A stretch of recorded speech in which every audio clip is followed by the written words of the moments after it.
Waste Asia संकट का share बाजार पर बड़ा इंपैक्ट देखने को मिला। जी हां, बड़ा असर हुआ है शेयर बाजार पर। जो हालात इस वक्त वेस्ट एशिया में बने हुए हैं, 1900 अंक टूटा है सेंसेक्स, निफ्टी 22,500 के नीचे, निवेशकों के 15 लाख करोड़ रुपए डूब गए हैं। तो देखिए, सोमवार को जैसे मार्केट खुला, हाहाकार मच गया।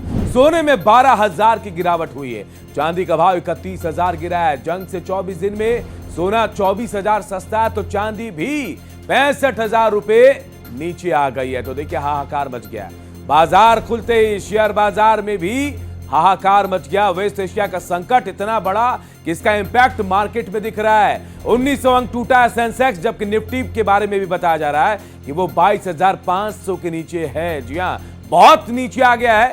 और यही नहीं, थोड़े बहुत नहीं, 15 लाख करोड़ रुपए निवेशकों के डूब गए हैं। सोने में 12,000 की गिरावट हुई, चांदी का भाव 31,000 रुपए गिर गया। तो वहीं जंग से 24 दिन में सोना 24,000 सस्ता हुआ, चांदी भी 65,000 रुपए नीचे आ गई है। हमारे सहयोगी राजीव तिवारी इस खबर पर सीधे हमारे साथ जुड़े। राजीव, हर सोमवार जब से युद्ध शुरू हुआ है, एक डर के साथ शुरुआत होती है और जो सोच रहे थे वही हुआ है। आज भी देखिए, बाजार धड़ाम हो गया है। क्या कुछ अपडेट आपके पास है? बिल्कुल बिल्कुल, जैसा कि आप बता रहे हैं कि सुबह जब शेयर बाजार खुला, उसी समय जो सेंसेक्स है वो 1500 से उसका अंक 1500 से नीचे चला गया था। यह एक चिंता का विषय था। तो जब से शेयर मार्केट शुरू हुआ है सुबह से, उसके बाद से ही लगातार गिरता जा रहा है। चाहे वो निफ्टी की बात कीजिए, 450 अंक से नीचे चला गया था।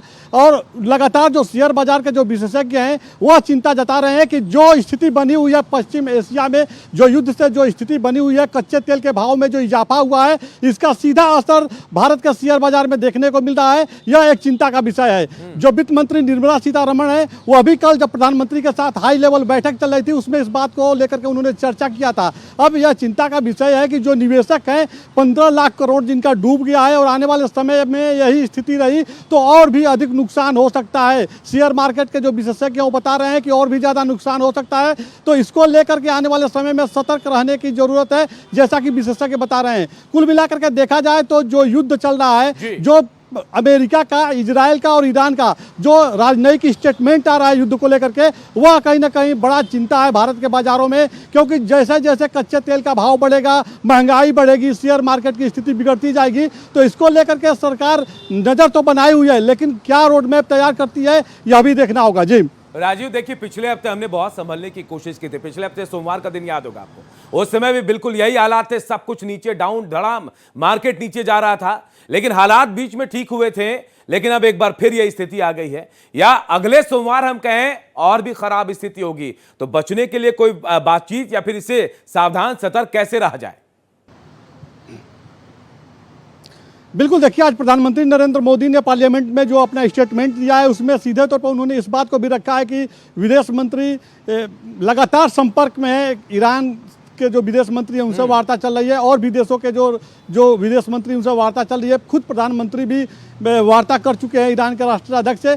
कहा जा सकता है कि इंटरनल कहा जा सकता है कि मीडिएटरशिप चल रही है भारत की तरफ से, कि आने वाले समय में कैसे सिचुएशन को कंट्रोल किया जाए। और सभी देशों से प्रधानमंत्री नरेंद्र मोदी संपर्क में है।